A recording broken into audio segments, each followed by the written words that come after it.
এই মুহূর্তে latest update, Madan Mitra বিধানসভার বাইরে বেরিয়েছেন। কিছুক্ষণ আগেই মিত্রহীন হয়েছেন মমতা বন্দ্যোপাধ্যায়। কি বলছেন তিনি আমরা শুনবো।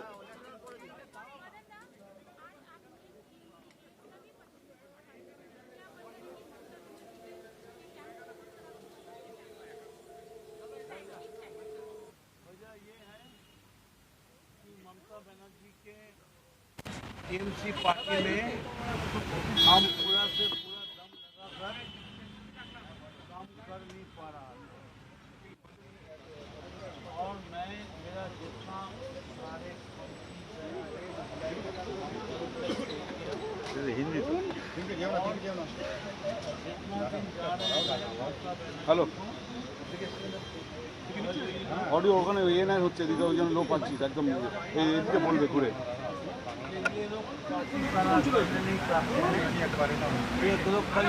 অডিও দিচ্ছি দেখ ফুল এদিকে ঘুরে বলবে এদিকে ঘুরে বলবে দেখ উত্তর দিকে ঘুরে আসবে लड़ाई चलाना चाहते थे जो पार्टी तो अभिषेक में नहीं पार्टी अभिषेक को नहीं पार्टी 2,260,00,000 आदमी का 2,60,00,000 आदमी का पार्टी तो ये देख लीजिए और हमारा এই মুহূর্তে আপনারা দেখছেন ছবি আপনাদের দেখাচ্ছি। দুটো আলাদা আলাদা ভিডিও দেখছেন, উপরে এবং নিচে। উপরে দেখছেন হাত তুলে তারা সবাই একসঙ্গে রয়েছেন, তারা বলতে ঋতব্রত শিবির। কিছুক্ষণ আগেই মমতা বন্দ্যোপাধ্যায়ের এক প্রকার শিবির ছেড়েই বলা যেতে পারে, তার কারণ মমতা বন্দ্যোপাধ্যায়ের শিবির ছেড়েই তিনি গেলেন একথা বলার কোনো অপেক্ষা রাখে না। তার কারণ দীর্ঘদিন জন্মলগ্ন থেকে, তৃণমূল কংগ্রেসের জন্মলগ্ন থেকে বা তার আগে থেকেও মমতা বন্দ্যোপাধ্যায়ের এক প্রকার ছায়াসঙ্গী ছিলেন মদন মিত্র, এবং আক্ষরিক অর্থেই যাকে বলা হয় রাজনৈতিক মিত্র, সেই মিত্র ছিলেন। সেই মদন মিত্র চলে যাওয়ার পর এক প্রকার এই মুহূর্তে মিত্রহীন কালীঘাট তৃণমূল তথা মমতা বন্দ্যোপাধ্যায়। কিছুক্ষণ আগে তিনি বিধানসভায় গিয়েছেন এবং ঋতব্রত শিবিরের সঙ্গে তিনি হাত মিলিয়ে এই মুহূর্তে মদন মিত্র কোন দিকে এ প্রশ্নের উত্তর মিলে গিয়েছে। মদন মিত্র এই মুহূর্তে ঋতব্রত শিবিরের মিত্র হয়েছেন, তিনি আর কালীঘাট শিবিরের সঙ্গে তিনি মিত্রতা ত্যাগ করেছেন। কিন্তু যদিও তারা বারবার বলছেন যে তাদের নেত্রী মমতা বন্দ্যোপাধ্যায়, তাদের সমস্যা যাকে নিয়ে বারবার তারা প্রকাশ্যে প্রচ্ছন্নে বলেছেন যে অভিষেক বন্দ্যোপাধ্যায়কে নিয়েই তাদের সমস্যা, এমন বক্তব্য তাদের শোনা গিয়েছে যাকে আমরা বাইট বলি, আক্ষরিক অর্থেই সেটা বাইট, যে অভিষেক বন্দ্যোপাধ্যায়ের জন্য দলের আজকে এই অবস্থা। এই মুহূর্তে মমতা বন্দ্যোপাধ্যায় শিবির ছেড়ে মদন মিত্র তিনি ঋতব্রত শিবিরে যোগদান করেছেন। আক্ষরিক অর্থে মিত্রহীন হয়েছেন মমতা বন্দ্যোপাধ্যায় এবং কালীঘাট তৃণমূল শিবির। সেই ছবি আপনাদের দেখাচ্ছি। বিধানসভার বাইরে কি বলছেন তিনি শুনবো।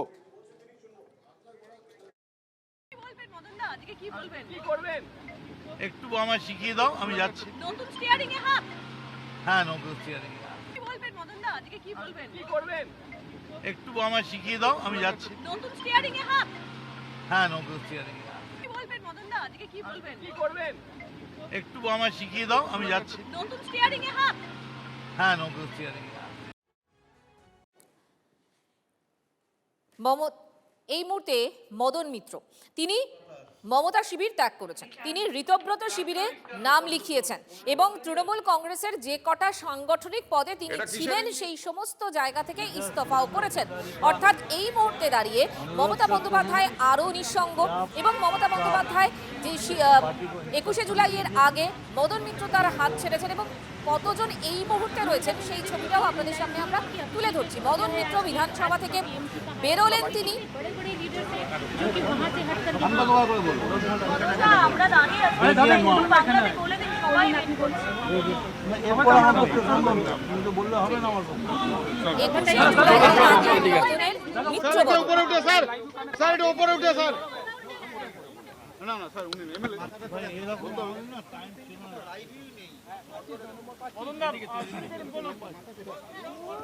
আমি আজকে তৃণমূল কংগ্রেসের যত রকম পদ ছিল, দমদম বিধানসভার সভাপতি, সাধারণ সম্পাদক, ন্যাশনাল কমিটি মেম্বার, দলের চিফ হুইপ, গভর্নমেন্ট অর্গানাইজেশনের দায়িত্বে, ফেডারেশনের প্রেসিডেন্ট, হকার্সের দায়িত্বে, এই সমস্ত পদ থেকে ছেড়ে দিয়ে আমি আজকে আমাদের যে leader of the opposition official Ritabrata এই অফিসিয়াল ব্যক্তির হাত ধরলাম। আমার মনে দুঃখ নেই এই কারণে আমি তৃণমূল ছেড়ে যাইনি, তৃণমূলে ছিলাম, তৃণমূলেই আছি। যতগুলো ছেড়েছি সব পোস্টগুলোই তৃণমূলের, আবার এখানে এসে দাঁড়ালাম এটাও তৃণমূলের। তৃণমূলের অবস্থা যদি এখনই হাল ধরা না যায় তাহলে ভবিষ্যতে কোনোদিন বিজেপিকে হারানো যাবে না। ওই অভিষেক ব্যানার্জিকে দিয়ে বিজেপিকে হারানো যাবে না। ওই হিটলারি কায়দায় প্লেন থেকে নেবে, কোমরে হাত দিয়ে 4 তারিখ দেখে নেবো হুইসেল বাজবে, এসব করে হবে না। মানুষের কাছে যেতে হবে। এবং আমি বলবো আদালত তৃণমূলের বাঁচিয়ে দিয়েছে প্রেস্টিজ, বলেছে বিড়লা প্ল্যানেটোরিয়ামের চারপাশে 2500 লোক, ওরা এমনি বাদাম বেচে, বাদাম মুড়িওয়ালাই ওখানে অতগুলো থাকে, আর ঘোড়ার গাড়ি হ্যাক নিয়ে ক্যারেজ আছে। যাই হোক, সম্মানটা তো বাঁচলো। কিন্তু আমি বলছি এখনো যদি কেউ চ্যালেঞ্জ নেয়, ও পায়ে ভিজে মাটি প্যাচ প্যাচে সত্যিকারের তৃণমূল যদি ডাক পায়, তাহলে এখনো ব্রিগেড করে দেওয়ার ক্ষমতা তৃণমূল কংগ্রেস রাখবে। মমতা বন্দ্যোপাধ্যায়কে ছাড়া কি বিজেপির বিরুদ্ধে লড়াই হবে? এখন কোন তৃণমূল কংগ্রেস রাখে এটা বলতে গেলে প্রবলেম হবে। যে তৃণমূল কংগ্রেস রাখে, যে যেখানে ডাকে সাড়া দেবে সে সেখানে যাবে। তবে আমি মনে করি একটা ব্রিগেড ভরিয়ে দেওয়া তৃণমূল কংগ্রেসের কাছে কোনো ফ্যাক্টর না। কালীঘাটপন্থী তৃণমূল বলছে যে আপনি ভয়ে এখানে যোগদান করলেন, যেহেতু ইডি কিন্তু আপনাকে সিবিআই ED ডেকেছে, নোটিশ আপনার করেছে ছেলে তাই। আজকে ডেকেছে। আমি ভয়ে যোগাযোগ করলাম। একটু এদিকে তাকান। আমার তো ইডির থেকে ভয় ছিল এবি বেশি। ইডি ধরলে তবু কথা বলে জিজ্ঞেস করবে, ওখানে এবি কখন কোথায় তাড়িয়ে দেবে, কি করে দেবে ভগবান জানে। আর আমি ইডিকে, অভিষেক বন্দ্যোপাধ্যায়ের জীবনে যাইনি। আমি 27 মাস জেলে ছিলাম, পার্টির বিরুদ্ধে বলিনি, সমস্ত রকম সহযোগিতা করব, যা বলবে তাই করব। প্রমাণ করুন যে মদন মিত্র টাকা নিয়ে চাকরি দিয়েছে, মদন মিত্র গয়না নিয়ে চাকরি দিয়েছে, তা কাজ করুন না। এটা প্রমাণ না করে একটা গণভোট করে দিন না বাংলায়, একটা বাংলায় গণভোট করে দিন। হ্যাঁ, টাউনে একটা করে দিন যে মদন মিত্র পয়সা নিয়ে চাকরি দিতে পারি কিনা। মদন মিত্র মমতা বন্দ্যোপাধ্যায়ের হাত ছাড়লেন শেষমেশ। এত দশকের পর দশকের ছায়া সঙ্গী, অনেক লড়াইয়ের সাক্ষী 21শে জুলাই ছায়া সঙ্গী মানে উনি এগিয়ে যেতেন, ওর ছায়াটাকে আমি ফলো করতাম, কিন্তু পার্শ্ব সঙ্গী নয়। লোকে ভাবতো, লোকে ভাবতো। আপনি কি মনে করেন যে মমতা বন্দ্যোপাধ্যায় যদি অভিষেক বন্দ্যোপাধ্যায়কে এই মুহূর্তে বাদ দিয়ে আবার ওটা তৃণমূলকে এক করতে চান, তাহলে কি সম্ভব? আবার নতুন করে ভাবতে হবে। এখন এরকম মমতা বন্দ্যোপাধ্যায়ের সঙ্গে আপনার মতো লোক বেরিয়ে গেলেন, কে থাকলো? উনি তো একদম একা নিঃসঙ্গ। দেখুন, আমি আর পারছি না।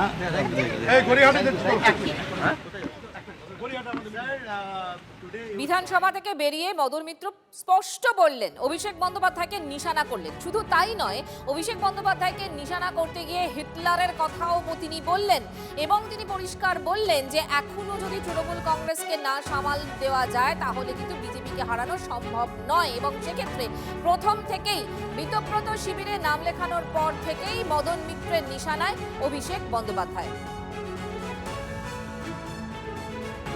তিনি আরো বললেন, ইডির থেকে এখন বেশি ভয় এবি কে।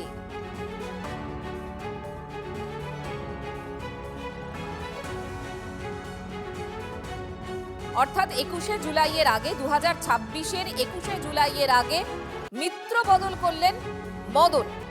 নিশানায় কিন্তু একেবারে অভিষেক বন্দ্যোপাধ্যায়। তিনি পরিষ্কার বললেন যে তৃণমূল কংগ্রেসের নৌকা ডুবেছে, তার জন্য কারণ অভিষেক বন্দ্যোপাধ্যায়।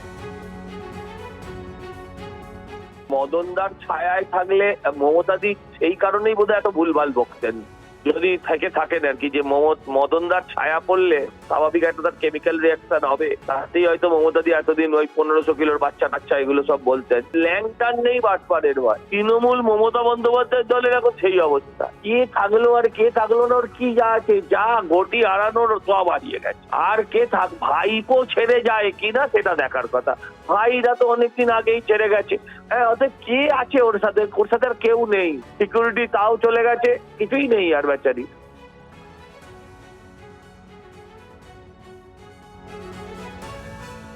ঋতব্রত শিবিরে নাম লেখানোর পর মদন মিত্র কিন্তু বিস্ফোরক এবং তিনি নিশানা করছেন বারবার অভিষেক বন্দ্যোপাধ্যায়কে। তিনি আজকে আরো বলেছেন, ইডিকে কি ভয় পাবো, তার থেকে বেশি ভয় পেতাম এবিকে।